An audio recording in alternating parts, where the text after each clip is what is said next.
Hello dear students, welcome to a lecture on mechanism of enzyme action. In today's deliberation we shall learn why enzymes have higher catalytic power. What is the importance of enzyme substrate complex in enzyme catalyzed reactions? We will find out the relationship between activation energy and reaction rate. We will also discuss that lowering of activation energy is the basis of rate enhancements in enzyme catalyzed reactions. Finally, we will study the various mechanisms of lowering of activation energy. First of all, let me give a brief introduction about enzymes and how they differ from other catalysts. Enzymes are the catalysts of biological origin, which accelerate the various biochemical reactions in biological systems. Almost every biochemical reaction is catalyzed by an enzyme. Like all other catalysts, enzymes increase the rate of chemical reactions without themselves being consumed or permanently altered, and without altering the chemical equilibrium between reactants and products. However, they differ from ordinary chemical catalysts in higher catalytic power, that is, higher reaction rates, greater reaction specificity, milder reaction conditions, and capacity for regulation. Few non-biological catalysts have all these properties. However, the catalytic mechanism employed by enzymes are identical to those used by chemical catalysts. Enzymes are simply better designed. Under biologically relevant conditions, uncatalyzed reactions tend to be slow because of many problems. An enzyme circumvents these problems by providing a specific environment within which a given reaction can occur more rapidly. This they do by forming enzyme substrate complex and by lowering of activation energy. Now let us first study formation of enzyme substrate complex. The catalytic activity of enzymes involves the binding of their substrates to form an enzyme substrate complex. The substrate binds to a specific region of the enzyme called the active site. The binding is a very specific interaction. Once a substrate is bound to the active site of an enzyme, multiple mechanisms can accelerate its conversion to the product of the reaction. While bound to the active site, the substrate is converted into the product of the reaction, which is then released from the enzyme. The simple enzyme catalyzed reaction can thus be written as E plus S gives ES gives EP, which in turn gives E and P, where E indicates the enzyme, S substrate, ES indicates enzyme substrate complex, EP indicates enzyme product complex, and P indicates the product. The enzyme E appears unaltered on both sides of the equation.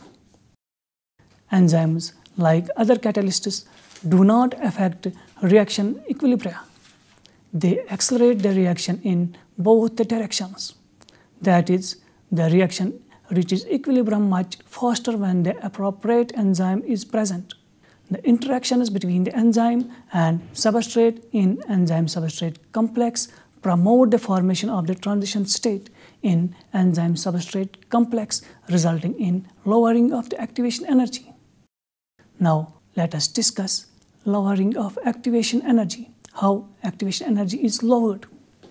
As per transition state theory, a chemical reaction of substrate S to form product P goes through a high energy unstable intermediate state called transition state at some point in the reaction.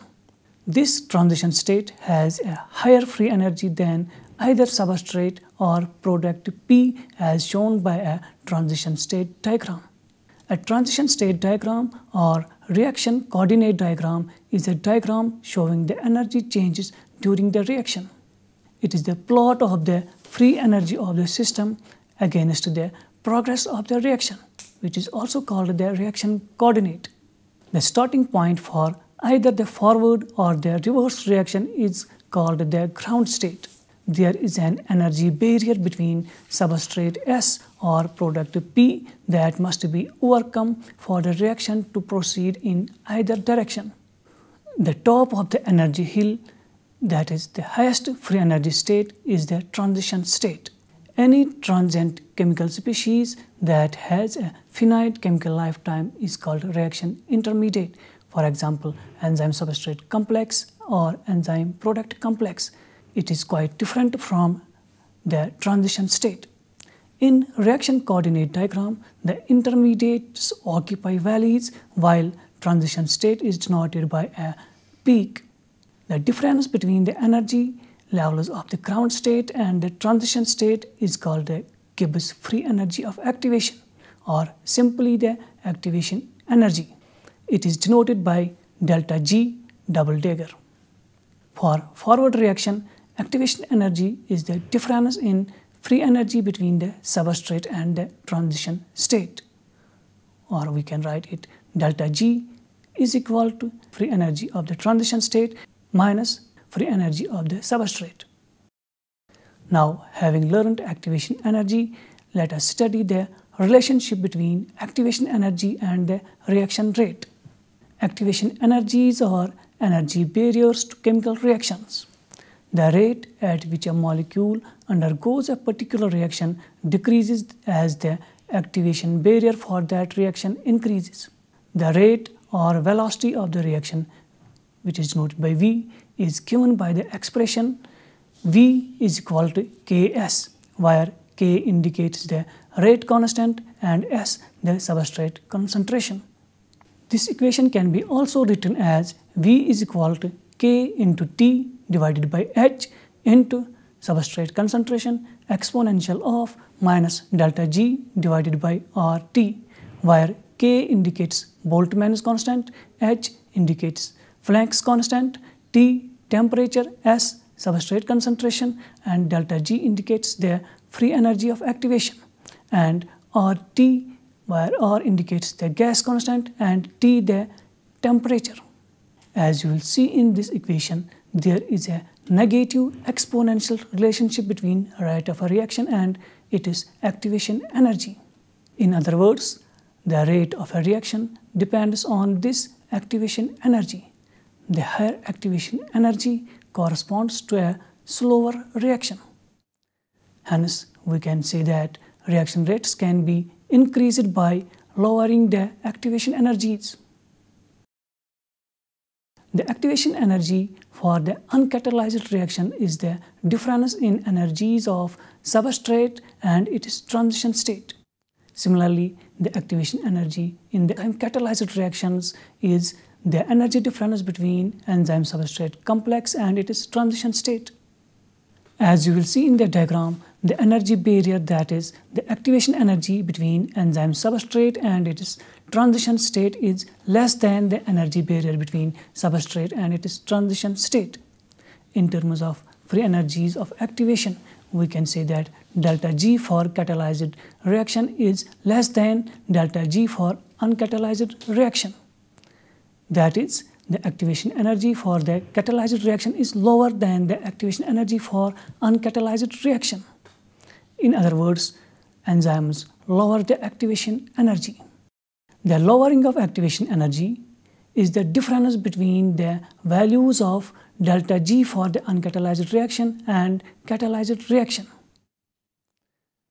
When the free energies of ground states of S and ES are equal, then lowering of activation energy is simply the difference between free energy of transition states of substrate and enzyme substrate complex.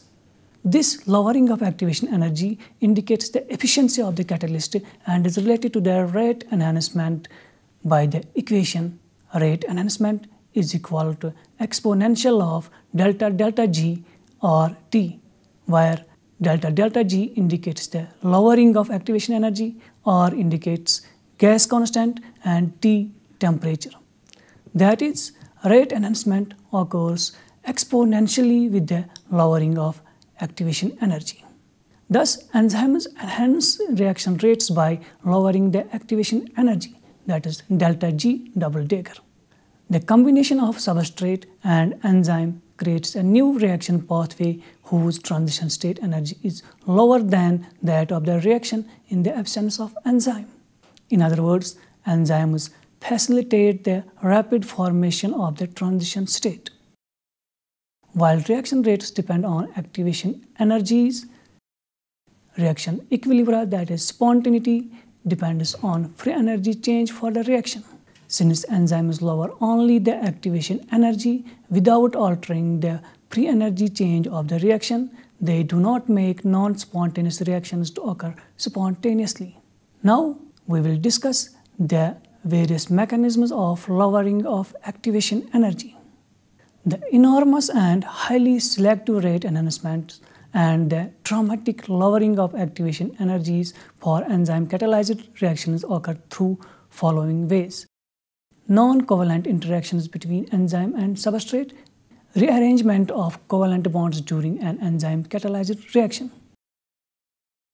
First of all, let us study non-covalent interactions between enzyme and substrate. A large number of non-covalent bonds and interactions such as hydrogen bonds and hydrophobic and ionic interactions are formed between substrate and enzyme in an enzyme-substrate complex. These interactions are accompanied by a release of free energy called the binding energy, which is denoted by delta Gb. This binding energy contributes to a specificity as well as to the catalysis. Much of the catalytic power of enzymes is ultimately derived from this binding energy, as it is a major source of free energy used by enzymes to lower the activation energies of reactions. As per equation, V is equal to KT divided by H into substrate concentration E minus delta G divided by RT. Or as per equation, rate enhancement is equal to exponential of delta G divided by RT. Delta G must be lowered by about 5.7 kilojoules per mole to accelerate a first order reaction by a factor of 10 under conditions commonly found in cells. The energy available from formation of a single weak interaction is generally estimated to be 4 to 30 kilojoules per mole. The overall binding energy available from a number of such interactions is therefore sufficient to lower activation energies by the 60 to 100 kilojoules per mole, which is enough required to explain the large rate enhancements observed for many enzymes. The same binding energy that provides energy for catalysis also gives an enzyme its specificity, that is, the ability to discriminate between a substrate and a competing molecule. Now let us study the mechanisms based on these non-covalent interactions, that is, the mechanisms involving binding energy. The lowering of activation energy is brought about by binding energy through following mechanisms: stabilization of transition state, entropy loss and destabilization of ES complex, proximity and orientation effects. Let us take these three one by one. First of all, we will take stabilization of transition state or preferential binding to transition state complex. We know that energy barrier between enzyme substrate complex and its transition state is less than the energy barrier between substrate and its transition state. This means that the enzyme must stabilize the transition state complex more than it stabilizes the enzyme substrate complex. Put it another way, enzymes are designed by nature to bind the transition state structure more tightly than the substrate or the product. In other words, enzyme active sites are complementary not to the substrate per se, but to the transition states through which substrates pass as they are converted to products during an enzymatic reaction. An enzyme completely complementary to its substrates would be a very poor enzyme, as it would stabilize the enzyme substrate complex, thereby decreasing its free energy. In a reaction coordinate diagram, This kind of enzyme-substrate complex would correspond to an energy drop from which the substrate would have difficulty escaping. The result is an increase in the activation energy. Such an enzyme impedes the reaction and would be useless. When an enzyme is complementary to the reaction transition state, it means that optimal interactions between substrate and enzyme occur only in the transition state.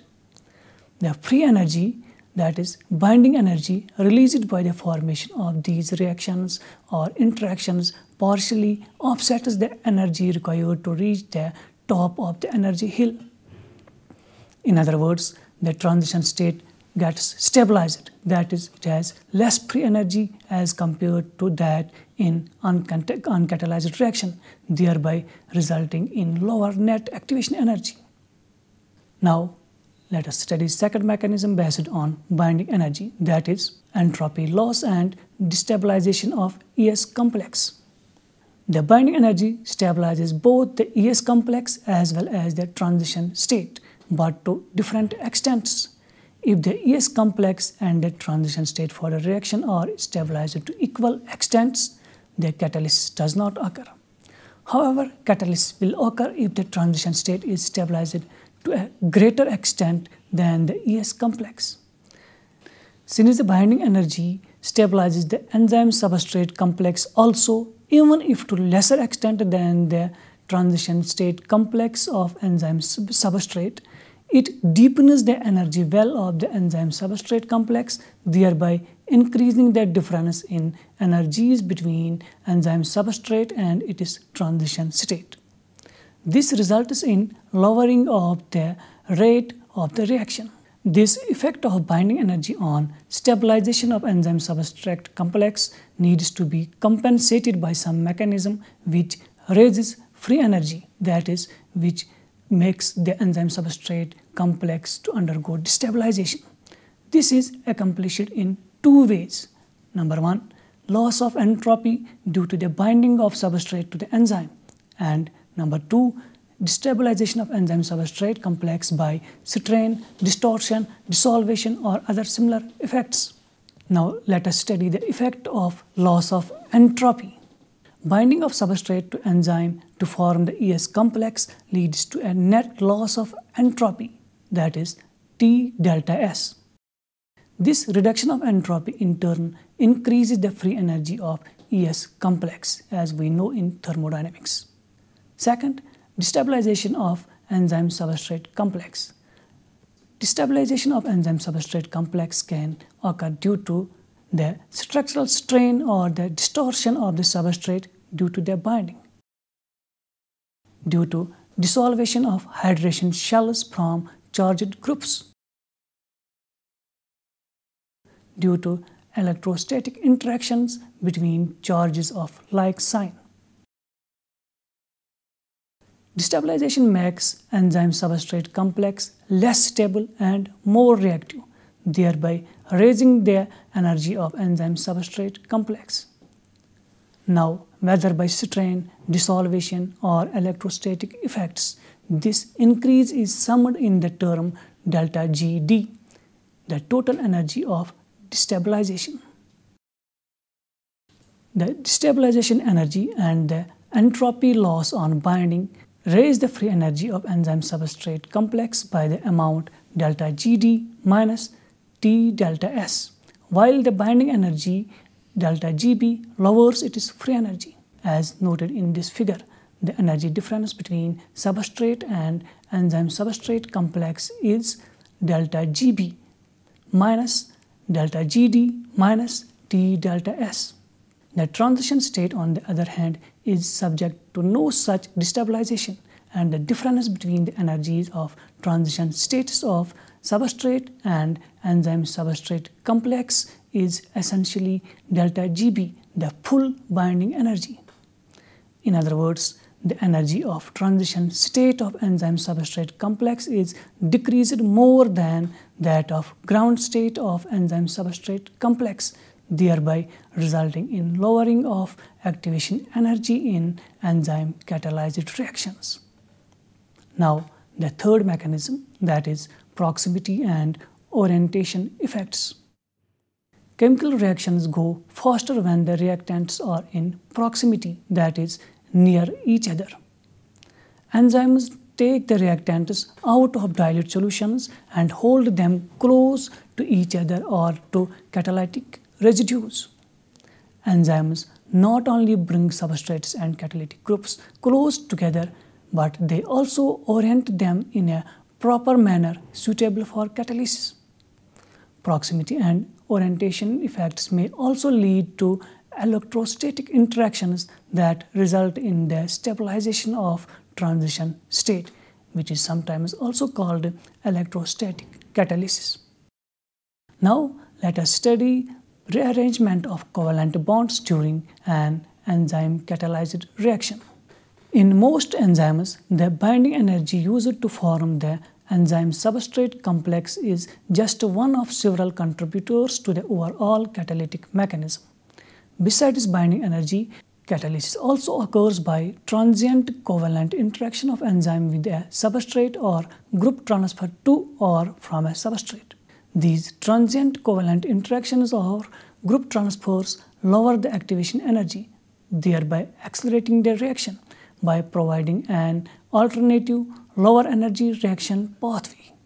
Now let us go through the mechanisms based on transient covalent interactions or group transfers.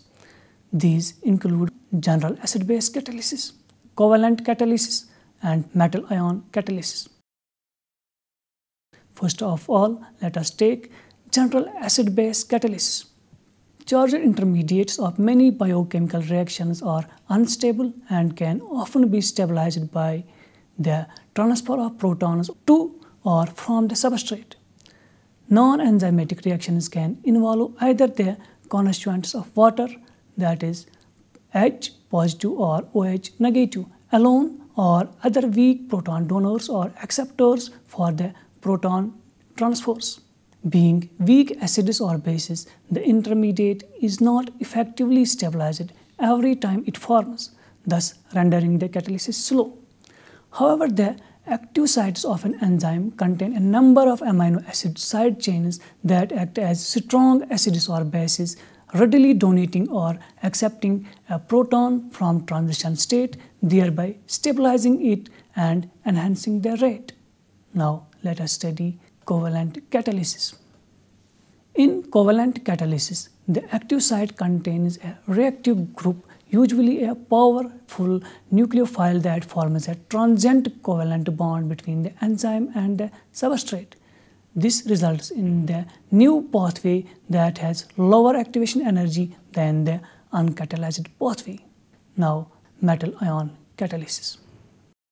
Nearly 1/3 of all known enzymes require one or more metal ions for catalytic activity. Metals can participate in catalysis in several ways. Number 1. Ionic interaction between an enzyme-bound metal and a substrate can help orient the substrate for reaction or stabilize charged reaction transition states. Number 2. Metals can also mediate oxidation and reduction reactions by reversible changes in the metal ion's oxidation state. Metals also act as electrophilic catalysts, stabilizing the increased electron density or negative charge that can develop during reactions. Fourth, metals also catalyze reactions by electrostatically stabilizing or shielding negative charges. These mechanisms, whether stabilization of transition state, entropy loss and destabilization of ES complex, proximity and orientation effects, general acid-base catalysis, covalent catalysis, or metal ion catalysis, are not mutually exclusive, and a given enzyme might employ a combination of several catalytic strategies in its overall mechanism of action to bring about a rate enhancement. For most enzymes, it is difficult to quantify their contribution of any one catalytic mechanism to the rate and or specificity of a particular enzyme catalyzed reaction. Now, the conclusions. Finally, we can conclude that enzymes have higher catalytic power because of the formation of enzyme substrate complexes that facilitate the rapid formation of the transition state and thus help in lowering of activation energy. The lower the activation energy, the exponentially higher the rate enhancement. The lowering of activation energy occurs through various mechanisms involving non-covalent as well as transient covalent interactions, among which the binding energy is the major source of lowering of activation energy. With this, we conclude today's lecture on mechanism of enzyme action. Thank you.